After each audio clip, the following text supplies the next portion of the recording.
Berarti Indonesia bukan hanya gelap, tapi kiamat. Ketika dinasti itu sudah runtuh, pembohongan biasa, korupsi merajalela, pajak tinggi, tidak ada yang bisa dipertanggungjawabkan. Semuanya tidak jujur. Akhirnya kan distrust. Kalau Majapahit sebesar itu aja bisa runtuh, apalagi Indonesia. Indonesia. Ya kan? Sejak reformasi, promosi itu terjadi. Terus-menerus dikampanyekan, workshop ribuan dibuat. Apa yang terjadi, Prof? Pemilu 2024 kemarin apa yang terjadi, Prof? Demokrasi kita makin memburuk loh, Prof. Mulai ada loh, Prof, orang-orang tua di kampung-kampung yang berpesan pada anaknya, nggak usah sekolah, ngapain? Salah satu fondasi dari masyarakat demokrasi adalah konstitusi, penegakan hukum. Karena lawan kita itu bukan orang Yahudi, bukan orang Nasrani yang ada di Mekah. Tapi lawan kita adalah, ya dalam bahasa saat ini ya, oligark. Kalau kita tarik, jika demokrasi diterapkan tanpa edukasi, yang terjadi adalah distorsi. Anda setuju nggak demokrasi di Indonesia one man one vote?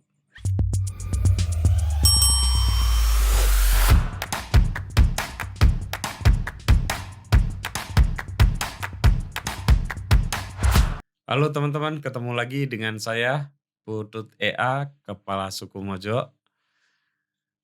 Kita kedatangan tamu yang pokoknya seneng kalau ngobrol sama beliau. Karena selain seorang akademisi, pernah menjabat jadi rektor, masih sangat muda, tapi juga seniman. Kapan terakhir pameran, Pak Makin? Ya, terakhir saya membuka galeri, mengundang 200 seniman di galeri saya, namanya Selaras. Yang di UIN ya? Enggak, di Purwomartani, di depan rumah saya. Oh, jenengan punya galeri? Iya, sekarang punya galeri. Kemarin dihadiri sekitar 200 seniman, melukis on the spot, kemudian kita pamerkan di galeri saya. Kalau boleh tahu siapa saja yang datang? Iya, semua Oh, kelompok. kalau 200 berarti ya nama-nama besar semua lah ya itu. Iya, kelompok. Mas Iya. Nasirun, Mas Pak Butet, Nasirun ada Mas- Pak Butet. Iya, Mas Oh. siapa Melodia, ya ada banyak kelompok kan, ada Sepaku, ada Kolcai. Di Jogja ini kan pusatnya kelompok. Ada Tentu saja dengan kaligrafer. Prof Almakin ini. Oh, gitu. Itu galeri kenapa punya pikiran untuk mendirikan galeri, nggak pondok pesantren gitu, Prof? Ya, sebetulnya kan memang arahnya ke sana ya. Artinya orang tua saya kan juga punya pesantren. Iya. Ya, tapi saya kira kalau saya duduk di situ, santri itu kan harus ditunggu terus. Kayaknya belum siap saya. Saya ingin pergi-pergi ya sambil merintis itu, saya kira itu juga pesantren dengan cara lain. Iya. Artinya sebagaimana kita nanti akan singgung ya, sejak era Mesir kuno, era Yunani, bahkan era Islam, Iya. seni, ilmu, dan juga moral itu selalu bersama. Seni, ilmu, moral. Itu selalu bersama. Oke. Tapi kok semeniat itu bikin galeri? Ya kan saya melukis sudah lama. Iya, tapi kan banyak pelukis yang di Jogja ada ribuan pelukis hebat. Dan ratusan galeri. Iya, tapi tidak semua pelukis kan punya galeri. Ya kita namakan art space lah itu. Karena di situ kita juga mengundang diskusi. Jadi kita sudah bedah buku beberapa kali, ngundang teman-teman lah. Kalau Mojok.co berkolaborasi dengan kita, bedah buku luar biasa itu di sana. Karena sudah beberapa kali. Iya. Apa namanya? Selaras. Iya, Selaras. Oke. Di depan rumah Anda. Di depan rumah, di Turusan Temanggal Purwomartani. Purwomartani sini nggak terlalu jauh. Enggak, 15 menit dari sini. Tapi kemarin nggak pulang mudik ya? Enggak, ke Nusa Tenggara. Kenapa? Ya pertama berenang. kebetulan keluarga kami semuanya suka berenang, Iya, snorkeling, iya. diving. Ya. Tapi kenapa kok mengambil momentum Lebaran sebagai seorang santri, ya, nggak Lebaran gitu ya? Kok kayaknya aneh ya? Ya, orang tua kami berdua, saya dan istri sudah tidak ada semua. Ya tapi kan leluhur masih ada. Ya, kita ziarah sebelum puasa atau puasa awal. Adik-adik Di Jakarta semua. enggak, saya tahu adik Anda kan wartawan top. Pulang ke Bojonegoro enggak? Enggak sama mereka. Oh ini jangan-jangan karena Bupati Bojonegoro baru.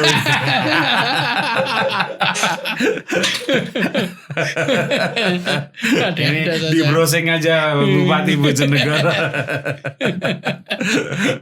Iya. Tapi melihat fenomena itu tipis-tipis lah ngomong politiknya. Gimana dengan yang seharusnya itu kan hampir melawan kotak kosong Bupati Bojonegoro. Iya, saya bukan pengamat kota itu. pinter menghindar. Iya, nggak apa-apa. Oke, kita mulai obrolan kita. Kita akan membahas tentang disertasi Anda ya. Ya, sambil tentu saja memberikan konteksnya di zaman sekarang. Kalau boleh tahu disertasi Anda tentang apa, Prof? Ya, waktu podcast yang pertama itu saya kira sudah sedikit kita singgung ya. Pada abad 7, itu 1400 tahun yang lalu, itu di kota Makkah dan Madinah, itu kan provinsi namanya Hijaz. Hijaz, ya. Hijaz. Nah, disitulah muncul banyak orang yang mengaku menjadi nabi. Ya. Nabi Muhammad bukan satu-satunya. Ya.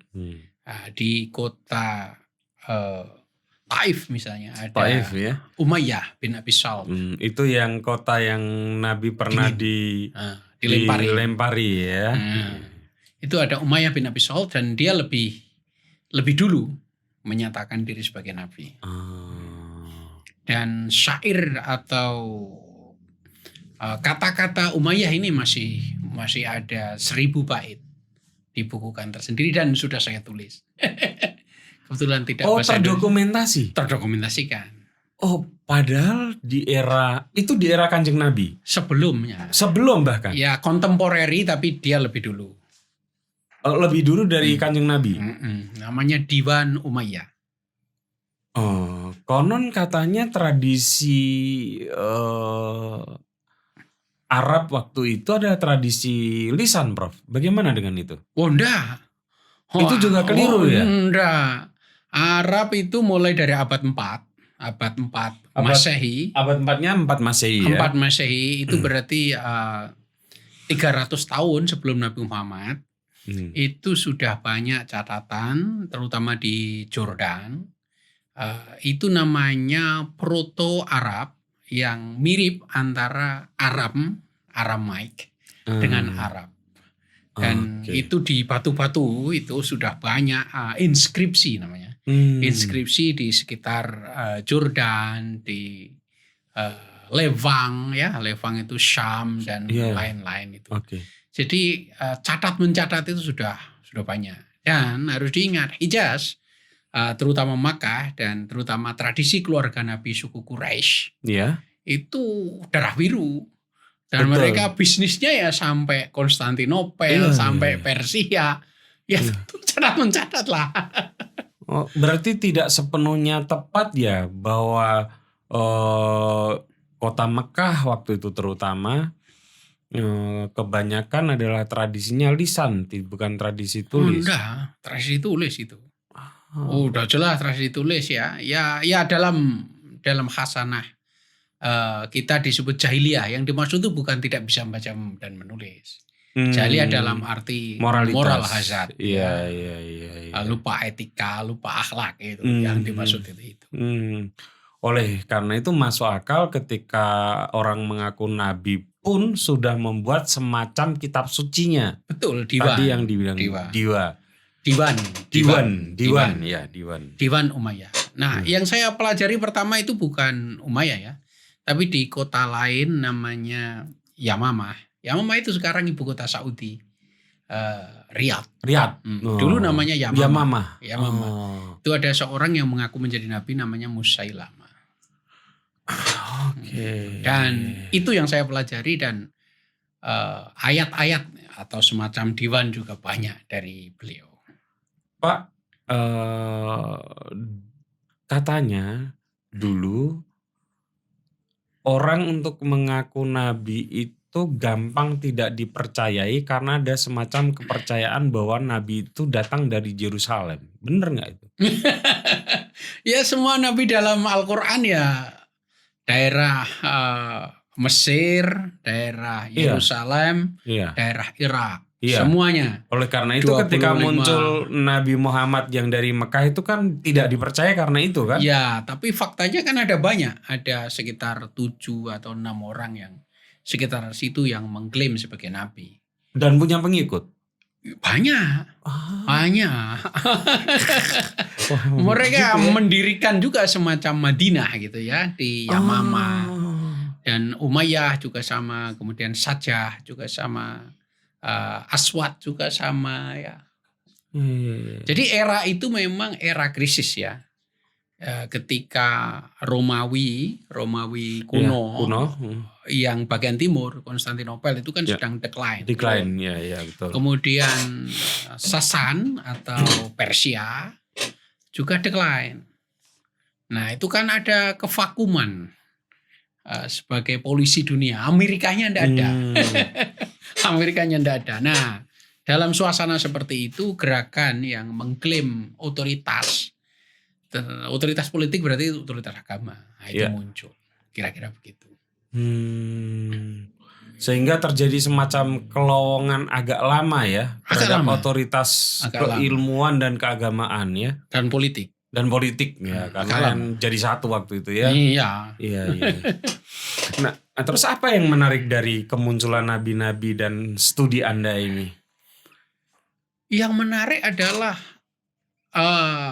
kita menerima doktrin dan versi sejarah itu terlalu sederhana.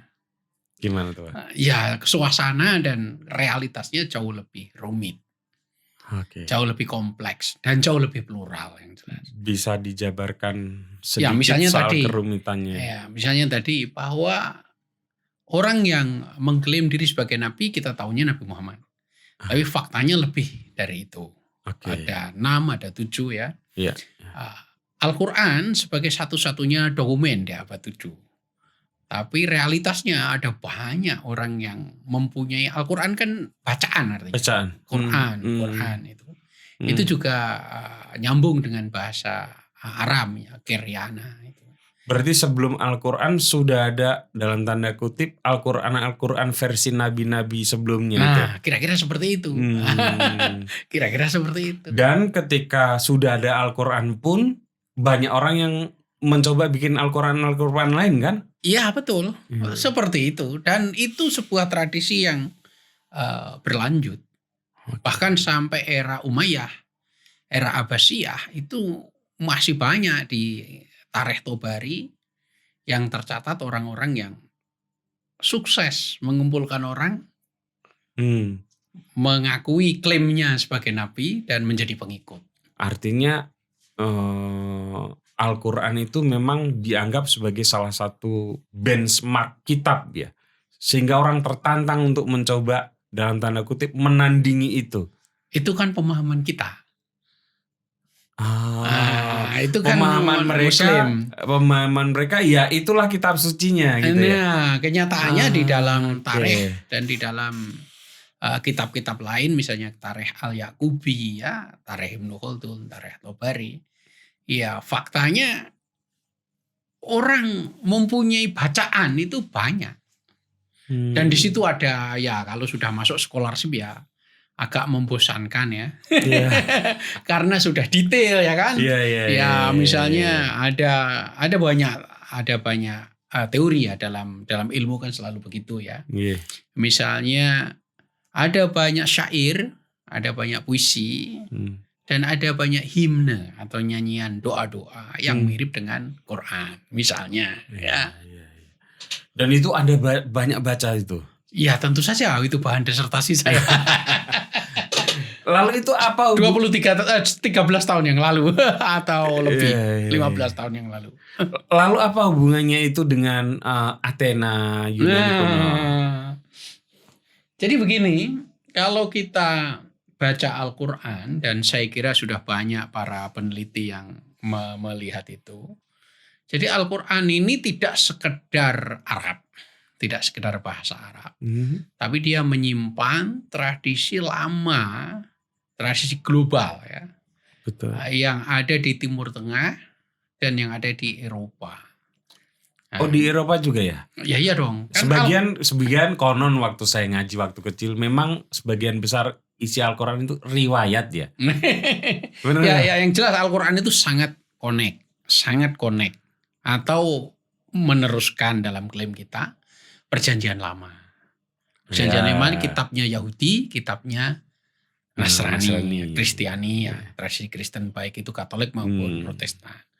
Nah, dari situ aja sudah terbuka.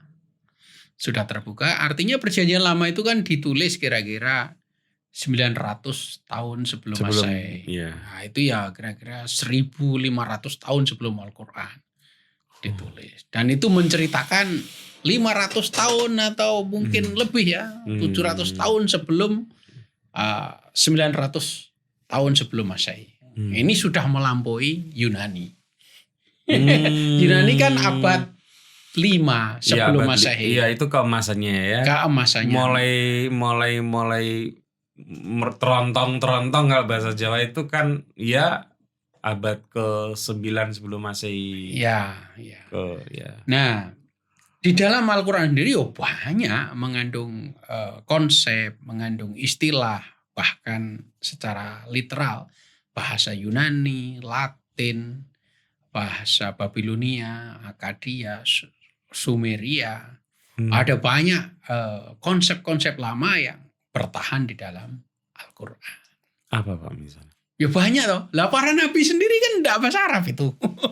Itu kan bahasa Syriak, bahasa Suryani ya, Syriak ya, bahasa Ibrani ya. Oh iya. Bahasa Aramaik ya kan. Maksudnya sebelum Mesir. Nabi Muhammad ini. Iya, bahasa Mesir ya. Misalnya kata Musa itu sendiri. Kata Musa kan tidak bahasa Arab. Ya. Ya, akhirnya ya diarabkan kan. Diarabkan jadi. Ya, kalau kita baca di stela ya, namanya stela itu ya batu yang hieroglifik lah ya di Mesir. Nah, nama itu kan umum Mose itu. Tutmose, Ahmose ya, Ramuse atau Ramses ya. Itu kan ada banyak. Nah, itu berarti kan mengandung banyak unsur Mesir kuno. Nah, Mesir kuno kan ada itu sekitar 3000 tahun sebelum Masehi ya. Sudah ada ya, dan tapi yang paling banyak berpengaruh kan 1300 era dinasti Mesir yang ke-19 ya, 19, 20, 21 yang ada nama Mose tadi itu. Jadi agama Islam ini sebetulnya relatif sebentar di Arab Pak ya. Karena kemudian saya ini bukan saya tidak punya otoritas untuk ngomong ini. Saya cuplik dari Kiai Haji Agil Siraj. Beliau di dalam salah satu kajiannya pernah memaparkan Islam itu berkembang mendunia tidak di Arab. Buktinya adalah intelektual termasuk pembaruan tulisan Al-Quran, terus mazhab, lalu sanad, riwayat-riwayat hadis itu terjadinya di Persia. Ya sangat betul. Iya kan Pak? Beliau sangat betul ya. Artinya begini, ini ada 2 level ya paling tidak. Ada banyak level, tapi paling mudah ada 2 garis besar. Pertama, bahasa Arab sendiri itu muncul yang tadi sudah saya terangkan di awal. Itu abad 4 setelah Masehi. Ya, ya, itu pun masih berupa proto-Arab, masih bercampur dengan bahasa serumpun, yaitu rumpun Semitik ya namanya. Nah, itu masih bercampur bahasa Arab. Nah, bahasa Arab klasik Al-Quran itu ya tentu abad 7. Nah, itu abad 7. Ya, sebelumnya ya enggak ada. Bahasa kan berkembang kayak bahasa Indonesia betul. ya. Iya, Berubah iya. terus. Nah, bahasa Arab yang saat ini kan berbeda dengan bahasa Al-Qur'an. Iya. Kayak misalnya ini orang Jawa nih ya. Suruh bahasa Kawi nggak bisa. Padahal dulu orang berbahasa itu nggak usah lah bahasa Jawi. Bahasa Jawa yang tahun-tahun 60-an, 50-an aja anak sekarang banyak yang nggak bisa. Iya, ya bahasa sekarang kan ada paling tidak ada Maghribi ya yang bagian Afrika. Kemudian Asyami ya bagian Lewang. Kemudian bagian Saudi atau Haliji ya bagian Gulf. Bagian Teluk ya itu ya Saudi termasuk ya. Kemudian ada bahasa Arab yang Kairani atau Misri ya. Itu juga berbeda lagi. Terus belum yang logat Sudan. Pak, apakah karena itu juga di dalam Islam dibetulkan adanya qiraah sab'ah itu atau apalah itu? Oh, jauh lebih rumit dari itu. Jauh lebih kompleks. Yang kita bahas jauh lebih kompleks. Oh iya, jauh lebih kompleks. Minimal di dalam agama Islam apa itu? Qiraah sab'ah itu berarti apa sih? Iya, tipe dialek yang 7. 7 gitu. 7 itu dialek. setidaknya sudah diafirmasi lah. Ya jauh lebih rumit dari 7. Berarti 7 kira-kira itu angka yang dari zaman dulu, mulai dari zaman Yahudi, zaman Israel. 7 itu adalah angka yang paling besar lah gitu, unlimited. Kayak kita di Jawa itu angka 9 gitu. Sab'ah, hari itu kan 7. Wahad, Isnin, Selasa, Arba'ah ya. Kemudian Khomsah, Kamis itu ya, Jumat, Sabat. Sabat itu 7. 7 itu angka puncak. Oh gitu. Nah, di Jawa kan juga diadopsi kan, hari ke-7, hari ke-3, hari ke-40 itu. Iya. Diadopsi. Jadi kalau bilang qiraah sab'ah, mitoni. sab'ah itu berarti ya 7 itu angka keramat. Berarti angka banyak, yang jelas plural intinya. Oh gitu. Yang jelas tak terbatas. Artinya bisa saja sebetulnya lebih dari 7. Iya jelas. Tapi 7. Saya tadi menerangkan 2 level ya. Ini kemana-mana ya. Level pertama, bahasa Arab adalah ringkasan, rangkuman dari sekian bahasa kuno. Di dalam Al-Quran itu sendiri. Di dalam Al-Quran itu sendiri kan. Rangkuman dari bahasa kuno. Itu yang pertama. Jadi bahasa Arab itu sendiri sudah kompleks. Karena dia bahasa asalnya dari rumpun semitik, bahasa kuno seperti bahasa Latin, seperti bahasa Yunani. Dan di dalam Al-Quran juga mengandung bahasa Latin, bahasa Yunani, bahasa Akkadia, bahasa Aram, bahasa Suryani. Itu mengandung itu di dalam Al-Quran itu sendiri. Lagi ngerti lagi. Nah, ada satu hal. Ada bahasa Latinnya Pak? Ya iyalah. Ya pasti. Coba. Sekarang saya kurang baca ini. Sekarang kalau kita berdoa di dalam Al-Fatihah, tunjukkan jalan yang lurus. Ihdinas siratal mustaqim. Betul. Yang menunjukkan jalan mana? Kata-kata jalan itu mana? Sirat. Sirat, betul. Betul lah sirat ya. Mari kita urut.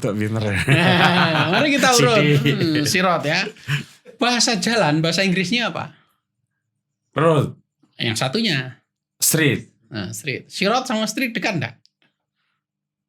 Oh, dekat-dekatan ini Pak. Nah, itu dalam bahasa Inggris ya, artinya bahasa yang keren ya. Nah, sekarang bahasa Latin. Nah, sekarang bahasa Spanyol dan bahasa Itali. Apa? Strada. Bukannya nggak bisa dibalik bahwa bahasa Arab mempengaruhi bahasa Inggris? Jadi itu rumpunnya Indo-Eropean ya, Indo-Sanskrit. Itu sama ya. Tapi yang jelas bahasa Latin muncul lebih dulu dari bahasa Arab. Nah, itu nggak bisa, nggak bisa diingkari lah kalau ngingkari itu namanya anakronistis. Anakronistis, betul. Setuju. Latin kan bahasa Romawi kuno kan abad 4 sebelum Masehi sudah ada. SM loh ya, sebelum Masehi sudah ada. Nah, puncak-puncaknya ya ketika era-era keemasannya abad 3. Pantesan guru bahasa Inggris saya waktu SMP itu bilang Earth, bahasa Inggrisnya bumi, bumi ya, Earth itu ada hubungannya sama Ardi. Ardun. Iya, saya ya iki tenan opo. Sekarang yang bener yang paling real. Sekarang mari kita coba yang paling real ya. Simbol Islam apa? Kalau Kristen kan Cross. Bulan bintang dong. Bulan bintang. Iya. Anda tahu nggak bahwa bulan bintang itu ribuan tahun sudah menjadi simbol orang Mesopotamia? Mesopotamia. Tahu kalau itu saya. Iya. Hasilnya dari mana coba? Tidak dari bulan. Coba dijejer ya. Tidak dari bulan. Tidak. Maksudnya Jadi gini misalnya. Kalau di kan gini Zoroaster, betul di Zoroaster dan juga di Babilonia itu selalu mensucikan hampir sama dengan India, bulls, yaitu sapi jantan. Oh iya. Coba tanduknya kayak apa? Oh itu tanduk. Nah. Ini bener Pak? Iya. Tanduk. Jadi tanduk kan mirip Iya. mirip bulan sabit. Nah, tanduk ini di dalam Al-Quran juga ada toh surat ada. yang menerangkan sapi. Apa? Surat kedua. Al-Baqarah betul. Jadi bener. Aku rada ragu. Sapi betina ya? Betul. Dan Zoroaster itu muncul 3000 tahun sebelum Masehi. Dan itu sudah lama menerangkan tentang pertarungan antara kegelapan dan terang. Cahaya dan kegelapan. Dan simbolnya apa? Simbolnya singa dengan bulls, dengan sapi. Itu bukan. Wah, ini PDIP seneng ini. Karena ternyata bukan bulan bintang. Ternyata bintang dan banteng.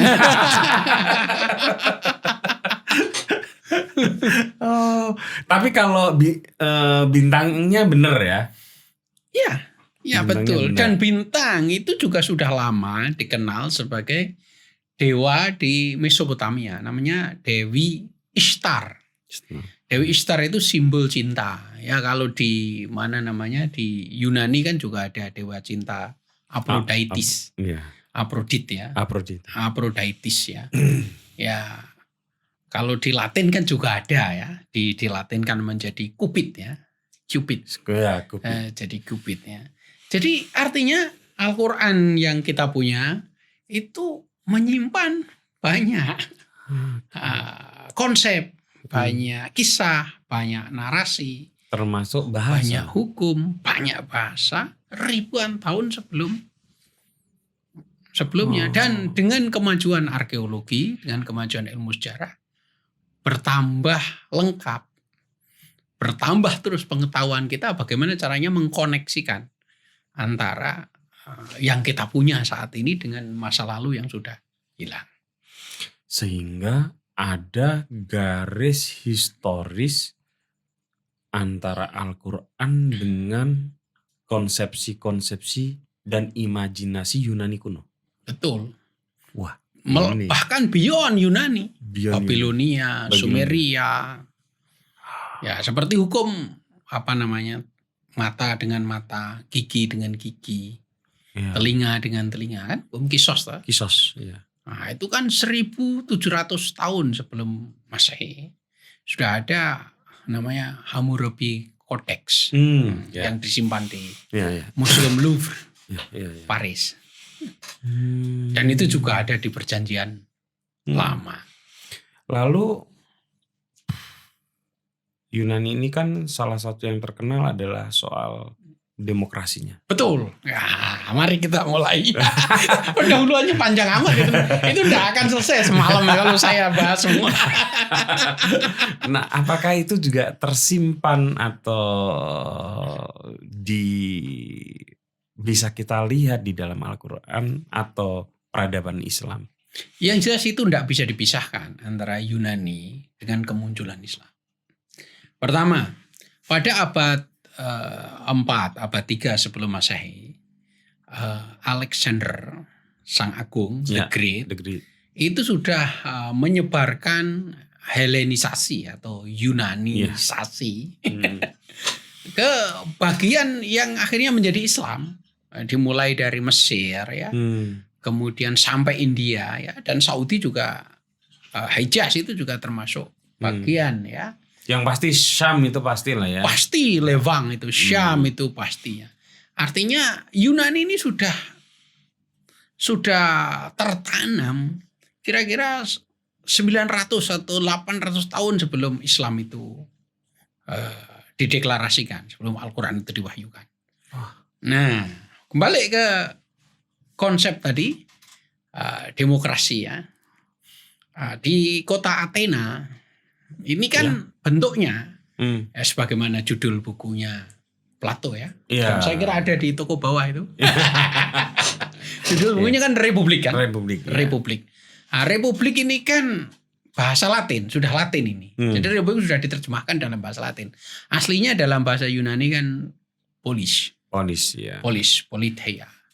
Ya itu bahasa Inggrisnya city state. Iya. Negara kota. Negara kota. Ya. Sebuah kota yang punya sistem. Yang sistem itu bisa membuat kota itu mandiri. Independen. Independen. Kenapa? Dia mempunyai konstitusi, mempunyai hukum. Dan hukum itu ditaati. Leadership yang berkomunikasi dengan citizen, dengan warganya. Nah, inilah yang disebut city state.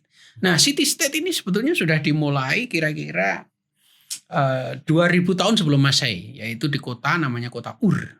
Kota Ur itu di Mesopotamia. Nah, itu bentuknya city state. Oke lah, itu terlalu jauh ya. Nanti ada podcast yang lain ya. Yang jelas Yunani itu sebutannya city state. Ya. Nah, kita tahu city state. Kotanya Nabi Muhammad apa namanya? Madinah. Madinah. Apa arti Nabi Madinah? Madani. Kota. Madinah kota. Ya. Aslinya itu enggak Madinah, Yatsrib aslinya. Yatsrib, ya betul. Sebelum Madinah. Nah, Madinah yang merujuk ke city state itu tadi. Jadi Madinah itu ya republik. Nah, dari sini udah jelas. Ya memang itu enggak tersirat ya. Harus kita yang bisa menganalisis lewat dokumen yang ada. Jadi tidak bisa. Dan akhirnya pada abad 10 misalnya, pada abad 10 mulai dari Al-Kindi sampai Al-Farabi, mereka ketika membahas tentang negara tidak hanya kembali kepada Madinahnya Nabi, tapi kembali kepada Politeia, kembali pada polis, kepada republik yang ditulis oleh Plato dan Aristoteles. Jadi itu sudah biasa dilakukan oleh filosof Muslim. Dia tidak kembali kepada abad 7. Tadi kan kita sebut Islam itu abad 7. Tapi kembali kepada abad 4 sebelum Masehi. Karyanya siapa? Plato. Sama Aristoteles. Dan kebetulan karya itu sudah diterjemahkan dalam bahasa Latin. Namanya Neoplatonisme yang disebut bukunya Porphyry. Yaitu Isagogi.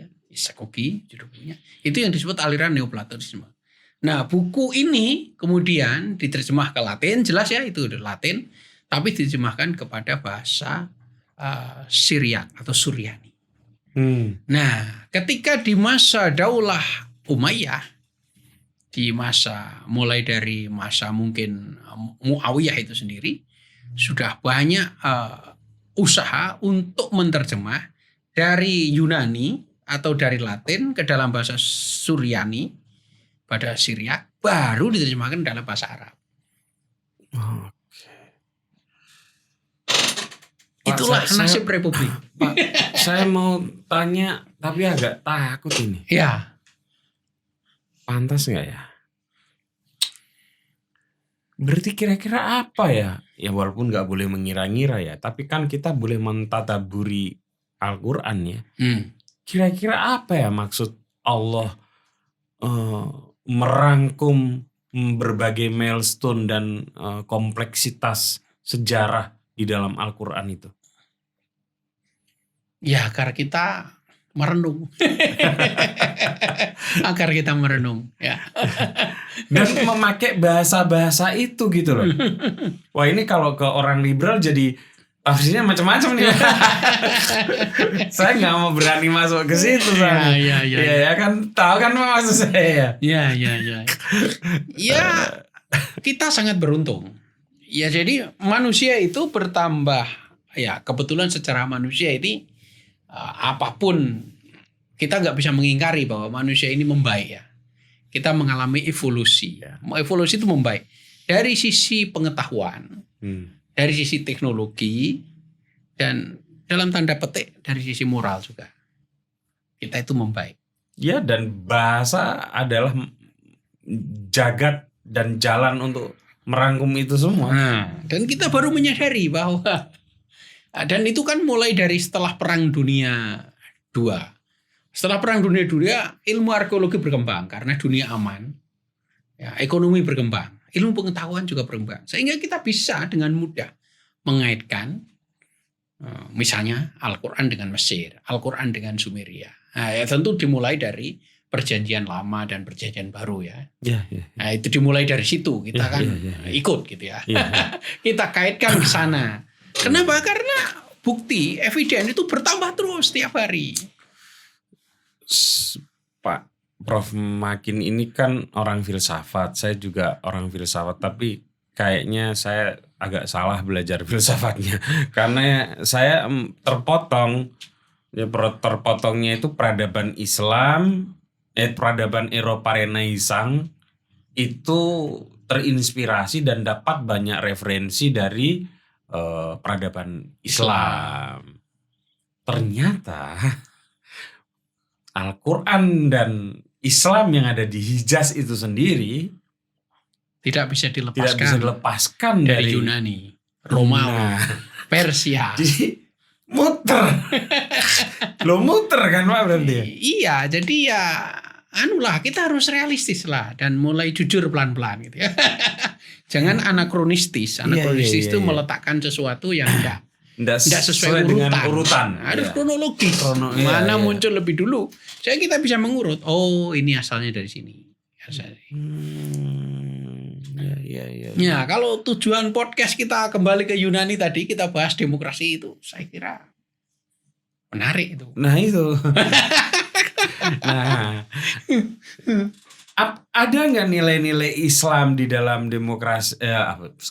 Demokrasi Yunani di dalam nilai-nilai Islamnya? Ya, itu kan soal tafsir kan. Ya. Artinya kita juga berkembang tafsirnya kan. Demokrasi sendiri secara modern itu kita kenalkan ya lewat Amerika kan.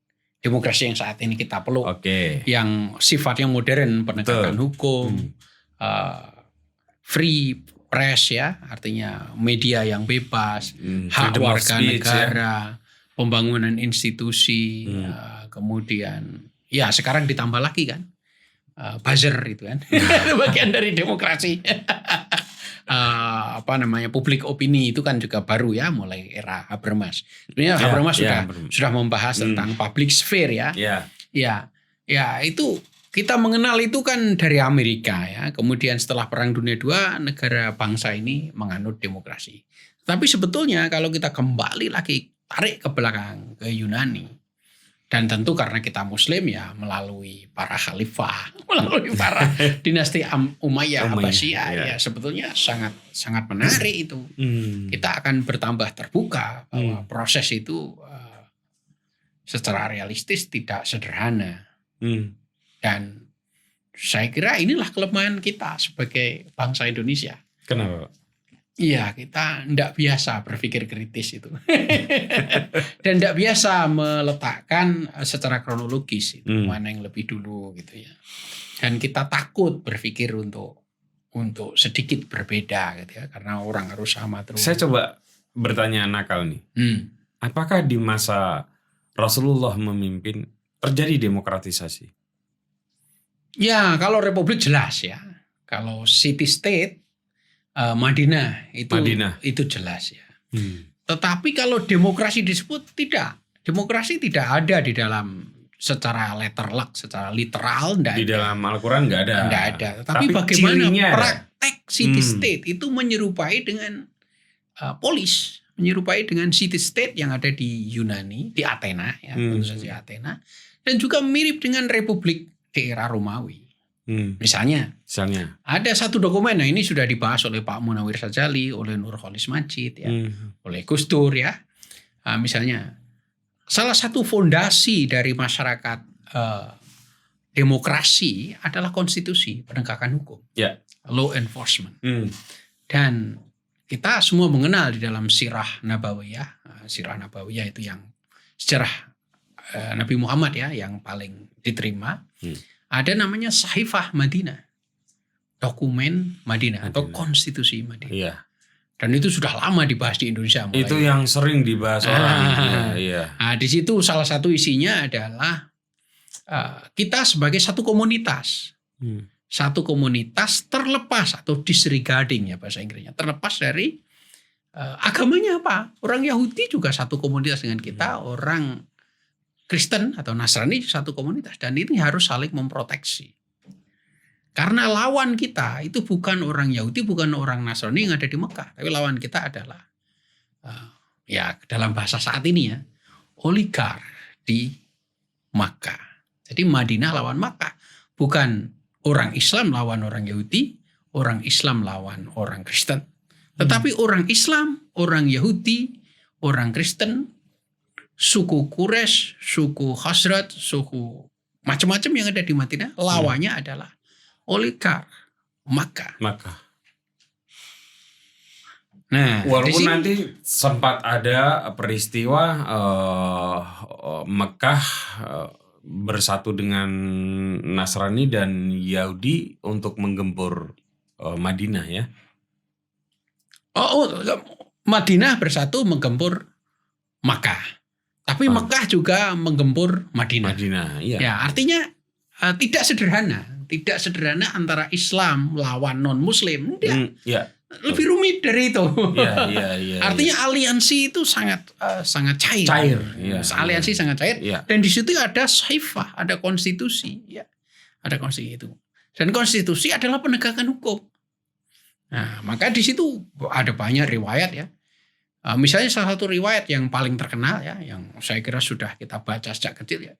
Ketika ada dispute, ada perselisihan antara Muslim dengan non-Muslim, dia tidak kembali ke Muslim pasti benar, enggak. Tetapi kepada prinsip objektivitas. Misalnya Ali bin Abi Thalib berselisih dengan orang Yahudi rebutan baju besi. Itu sangat terkenal. Dan Ali kalah. Ali kalah. Padahal penguasa. Iya, betul. Ini adalah penegakan hukum. Dan ini tidak pandang bulu, tidak tajam ke bawah, tumpul ke atas. Enggak. Dan ini adalah demokrasi. Dan Nabi, saya kira kita semua familiar ya. Walaupun Fatimah putri beliau mencuri ya saya potong sendiri. Kisos.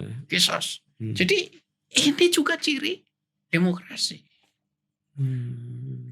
Dan kalau kita lihat di bukunya Aristoteles sama dengan bukunya Plato judulnya Politeia, polis atau kalau biasanya bukunya Plato disebut Republik, bukunya Aristoteles disebut politik. Biasanya begitu terjemahnya dalam bahasa Inggris ya. Di situ dibahas ada banyak konstitusi di bukunya Aristoteles.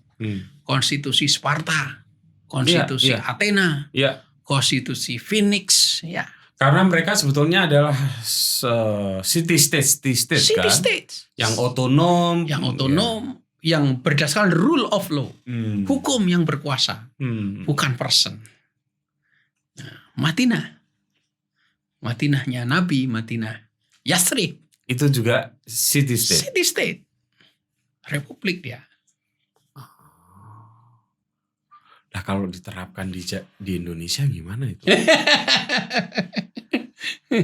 Mungkin dulu malah bener ya.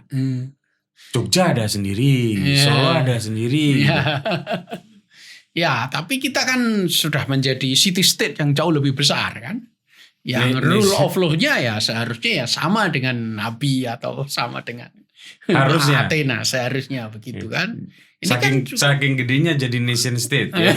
Nation state ya, nation state tidak city state, tapi sudah jauh lebih kompleks lagi. Ya, kita lebih kompleks ya urusannya.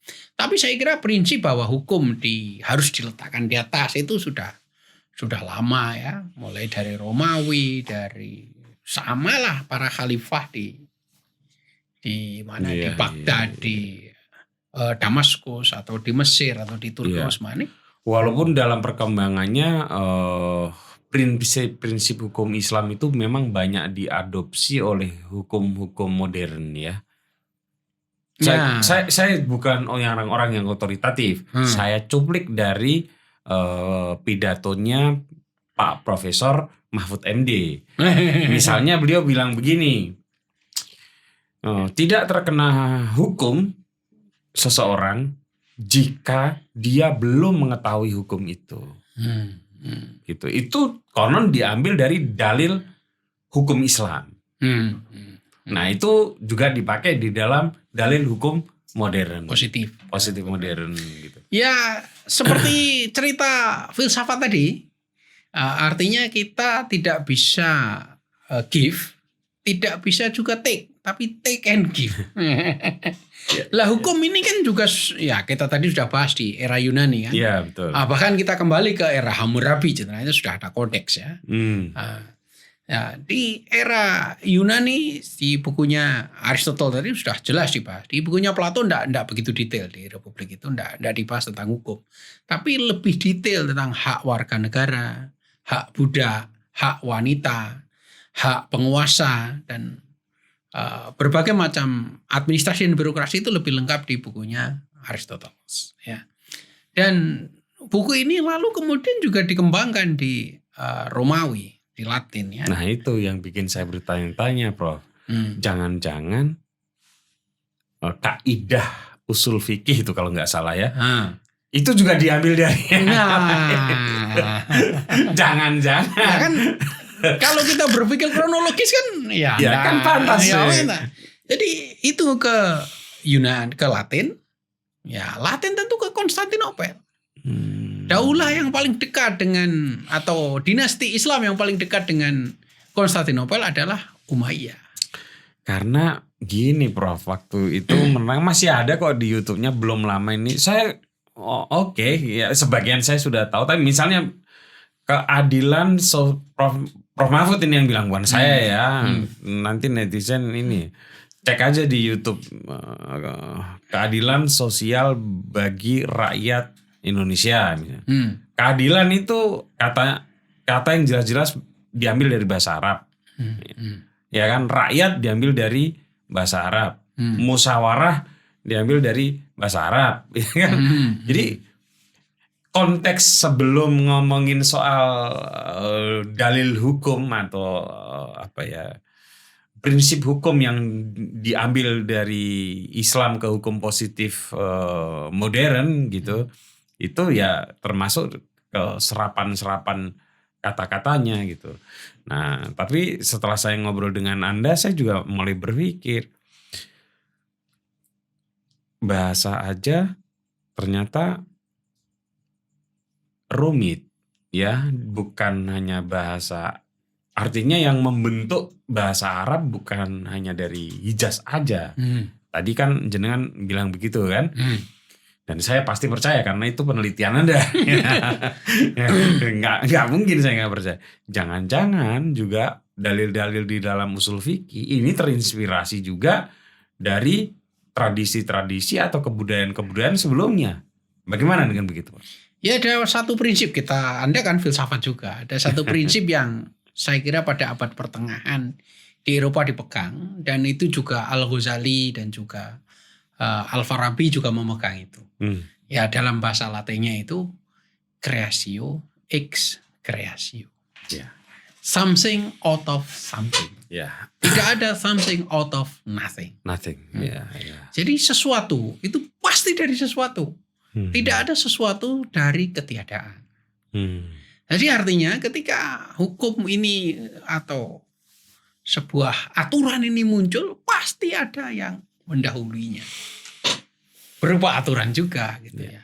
Ya, jadi kalau kita kembalikan ya sama. Nah, tadi soal bahasa musyawarah, bahasa rakyat itu dari bahasa Arab. Ingat loh ya. Adil itu dari bahasa Arab. Ingat loh ya. Pada awal abad 20, akhir abad 19, para pendiri Indonesia hampir semuanya membaca Hegel.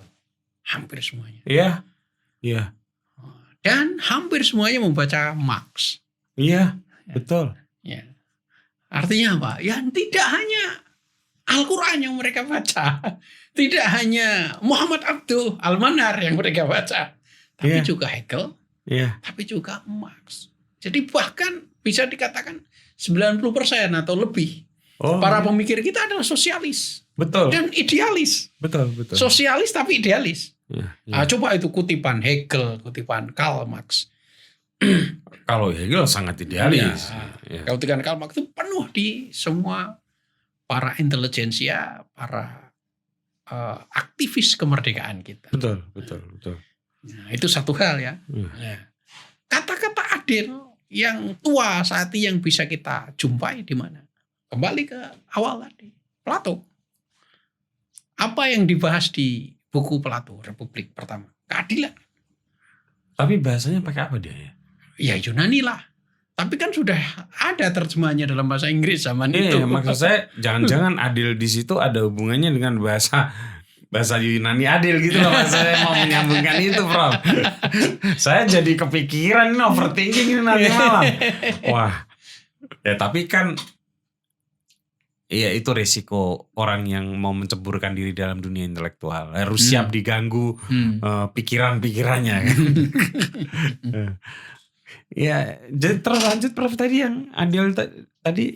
Ya tentu buku Plato lah yang kita ketahui membahas adil. Ya Plato. Itu di bab pertama justru di awal-awal. Apa itu keadilan? Ya, misalnya, apakah membunuh itu baik?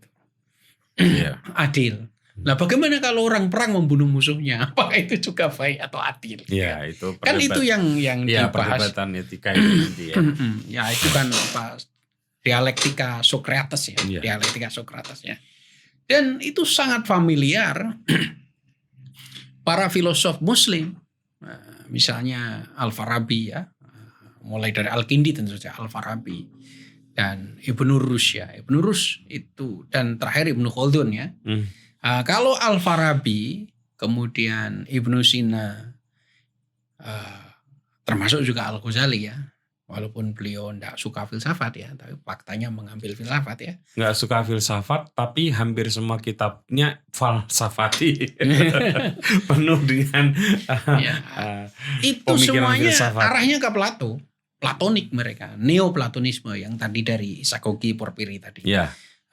Mulai dari Al-Kindi, Al-Farabi dan kawan-kawan itu mulai abad 10 sampai abad 13 itu hampir semuanya itu Platonisme, Neoplatonisme.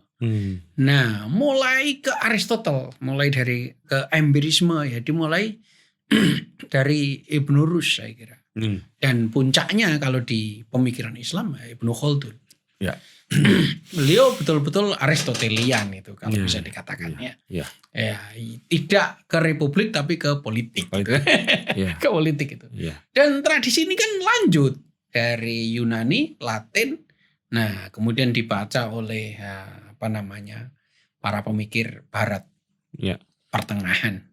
Mulai dari Thomas Aquinas kemudian dan seterusnya ya. Kalau demokrasi di Indonesia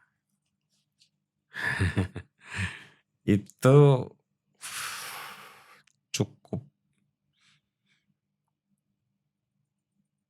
mengambil prinsip-prinsip yang baik nggak dari sejarah itu, Pak? Dengan one man one vote. Ya. Mari kita kembali ke dua kota utama di Yunani. Satu Athena.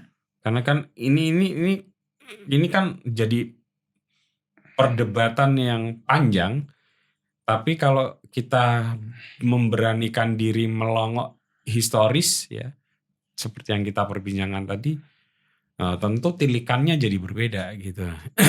Orang kan sekarang dianggap kuno kalau mau membahas lagi one man one vote gitu ya.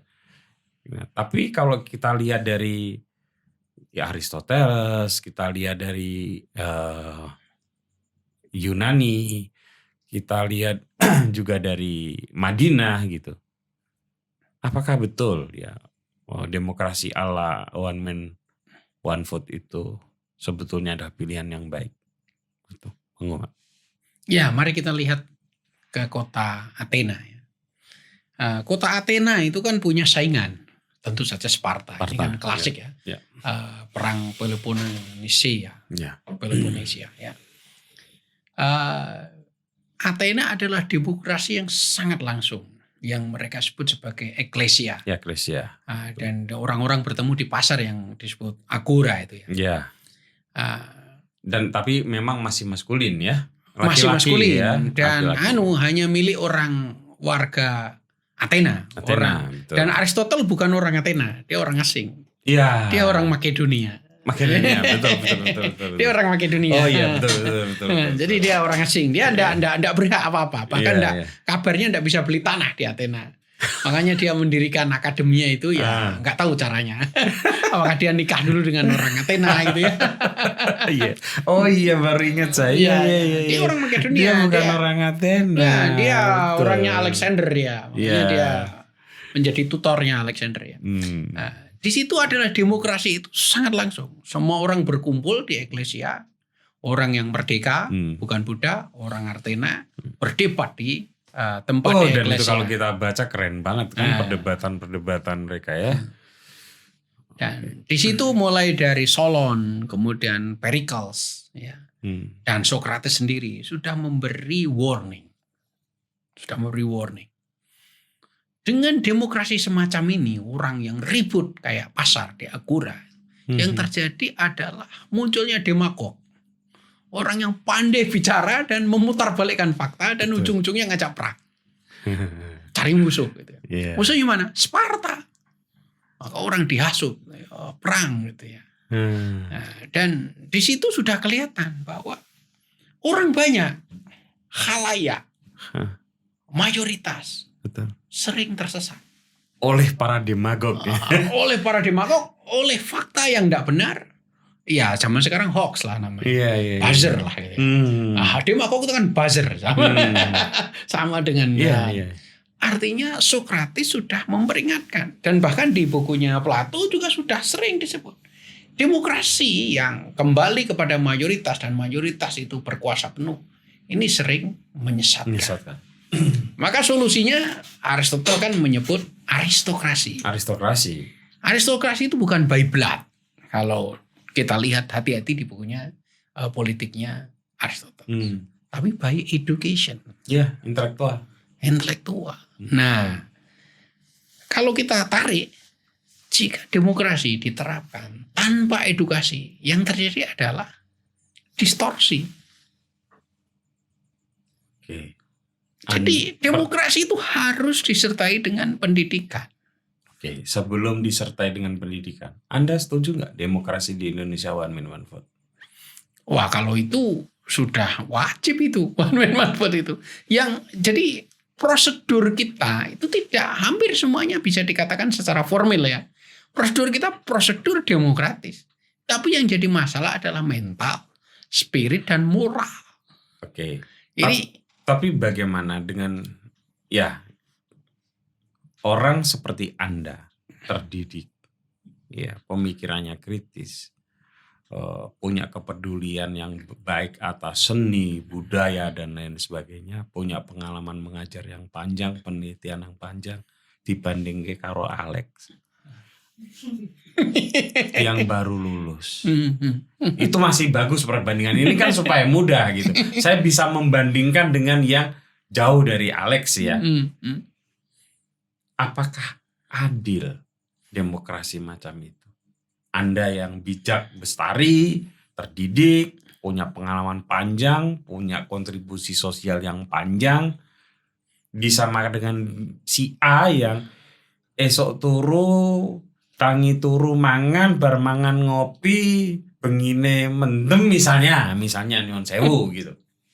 Bagaimana dengan tuntutan seperti itu? Ya edukasi tidak sebagai harus sekolah. Sebagai sebuah proses. Tapi ketika voting itu terjadi, election itu terjadi, kan sama gitu. Gimana tuh, Prof? Ya memang klasik jawabannya. Dan membutuhkan kesabaran, moral, balik lagi. Ya, jadi nggak bisa kita dalam demokrasi kemudian kita tidak balance ya.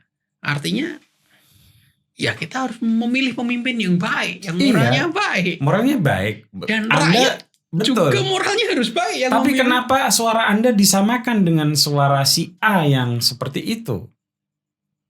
yang tidak punya kebijaksanaan, yang mungkin mikirnya hanya melulu uang, yang kalau dikasih uang 10.000 atau 20.000 dia akan pilih. Masa mau disamain, Prof? Ya, makanya kita perlu mempromosikan yang lebih bijak. Sejak dulu, Prof. Sejak reformasi, promosi itu terjadi. Terus-menerus dikampanyekan, workshop ribuan dibuat. Apa yang terjadi, Prof? Pemilu 2024 kemarin apa yang terjadi, Prof? Demokrasi kita makin memburuk loh, Prof. Ya karena check and balance kita nggak jalan. Nah, iya apapun itu. Anda mengalami reformasi tentu saja. Ya, tentu saya saja. mengalami reformasi. Ya, kita segenerasi. Ya. Enggak, Prof. Anda lebih tua lah. Oh.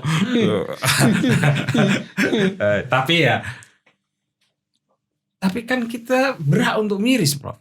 Ya miris. Artinya, bagaimana bisa sebuah negara bangsa sudah melampaui sesuatu yang berat, sudah ada energi yang terkuras untuk memperbaiki bangsa ini dalam perjalanan yang panjang loh, 98 ke 2024. Yang terjadi adalah semakin menurunnya derajat demokrasi kita. Kan ngeri. Ngeri saya, Prof. Serius. Saya berkali-kali bahkan menemui fakta yang sedih saya.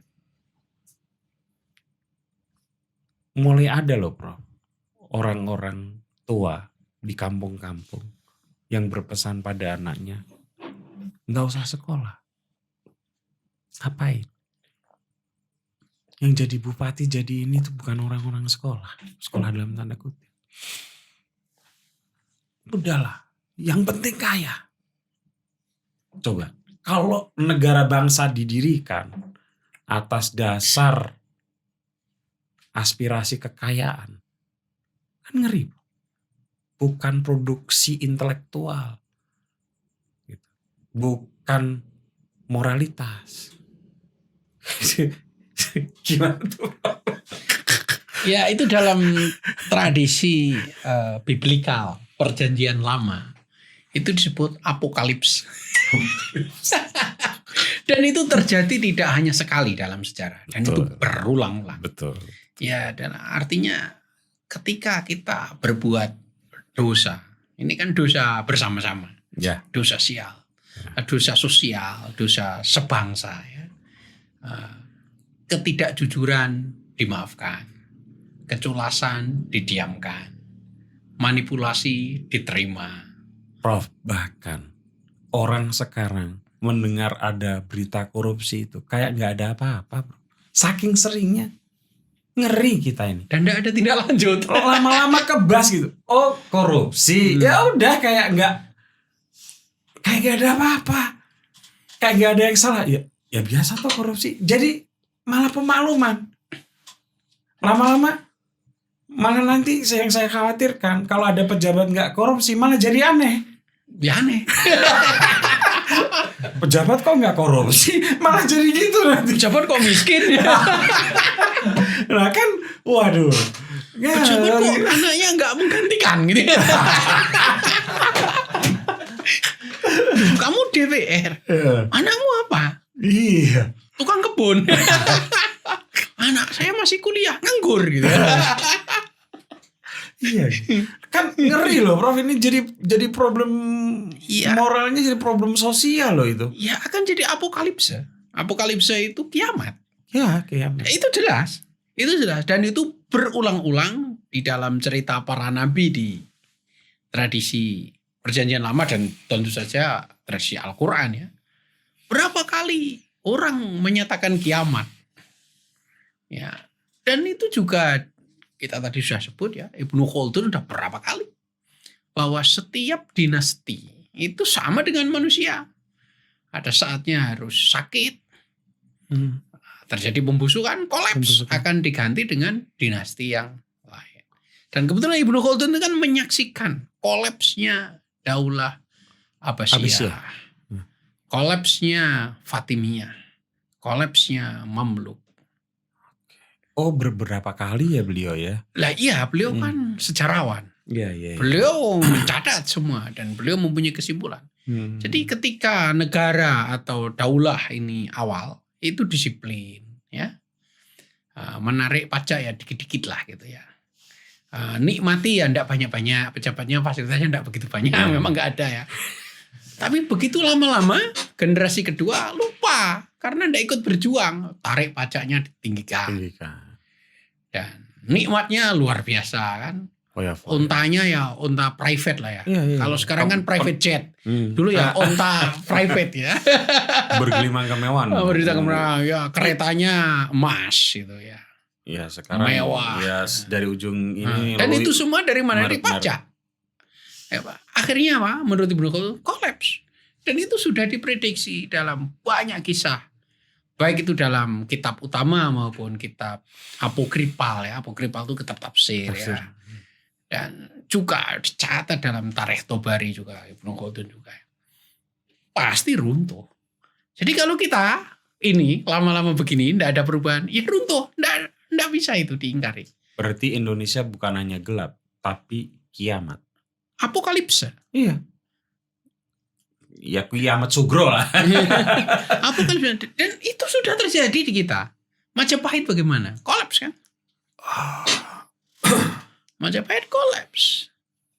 Betul. Mataram kolaps ya. Mataram kolaps. Sriwijaya kolaps. Sriwijaya kolaps. Jadi artinya ketika dinasti itu sudah runtuh, ya itu tadi kita ulang ya, moral hazard itu tadi. Pembohongan biasa, korupsi merajalela, pajak tinggi, tidak ada yang bisa dipertanggungjawabkan, semuanya tidak jujur. Akhirnya kan distrust.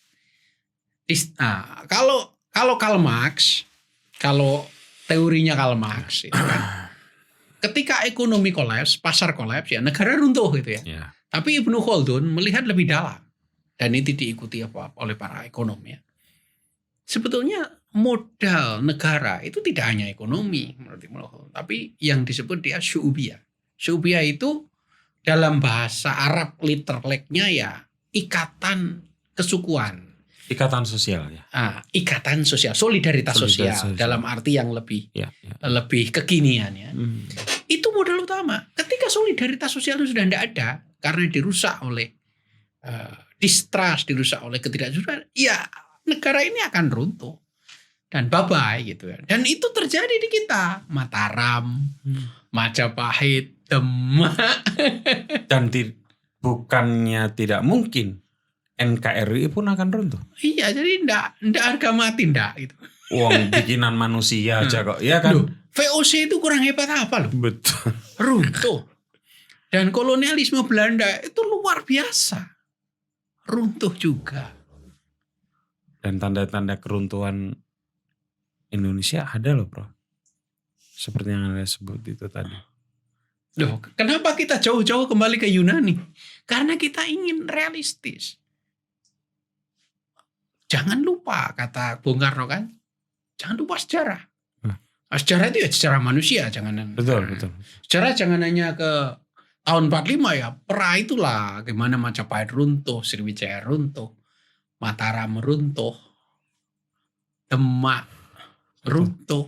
Teman-teman, saya cuma Prof, saya potong. Saya cuma mau mengingatkan apa yang diucapkan dan dinyatakan oleh Prof Makin. Ini bukan emosional. Ini berdasarkan data sosial, data historis, dan fenomena-fenomena yang sekarang terjadi. Di Indonesia saja juga terjadi berkali-kali. Saya juga, oh iya ya. Kalau Majapahit sebesar itu aja bisa runtuh, apalagi Indonesia. Indonesia. Ya kan? Ya, kalau kita lebih luas lagi ya, kalau mau jujur ya, dunia ini yang paling lama berkuasa itu adalah Mesir sebetulnya. Mesir itu kurang lebih sampai 2.500 atau 3.000 tahun. Mesir kuno. Mulai dari pra-dinasti, dinastinya itu diurut sampai 30-an dinasti itu. Mesir itu ya 3.000 tahun, 2.500 tahun Iya, sekitar. panjang sih itu. Mulai dari tahun 3000 sebelum Masehi sampai kedatangan Alexander ke Mesir itu 400 sebelum Masehi. Iya. Hampir 3.000 tahun. Dan itu kolaps, hilang, musnah. Hanya tinggal piramida yang kita lihat. Iya. Majapahit itu masa kejayaannya sangat sebentar. Nggak ada 50 tahun. Betul, masa kejayaannya. Ya. Hayam Wuruk bersatu dengan Gajah Mada.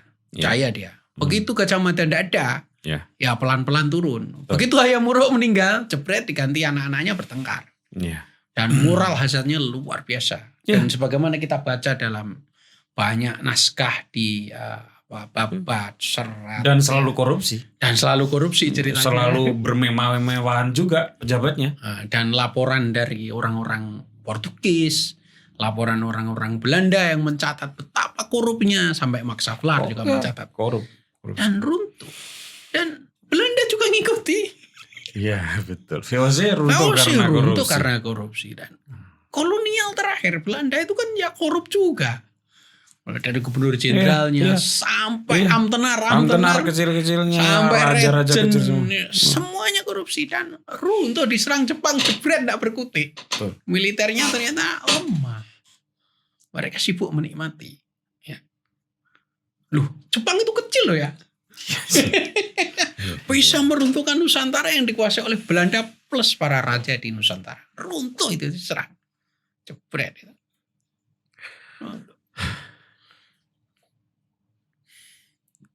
Ya, gimana ya, Prof? Iya, sedih sih. Ya. Tapi ini kan bukan persoalan sedih atau enggak. Tapi kita harus jernih membaca fenomena zaman, berpikir kritis dan objektif kan. Dengan referensi-referensi yang bisa kita pegang dari masa lalu. Prof, terima kasih ya. Ini Terima sudah kasih, 1 jam lebih. Iya. Saya pengen ngobrol lebih panjang nih. Kalau boleh kita ngobrol lagi, Prof. Boleh. Ini Indonesia kiamat ini kira-kira masih bisa diselamatin enggak ini? Ya bisa lah. Asalkan kayak Mas Putut lebih banyak lagi gitu ya. Penyebaran. Saya bener-bener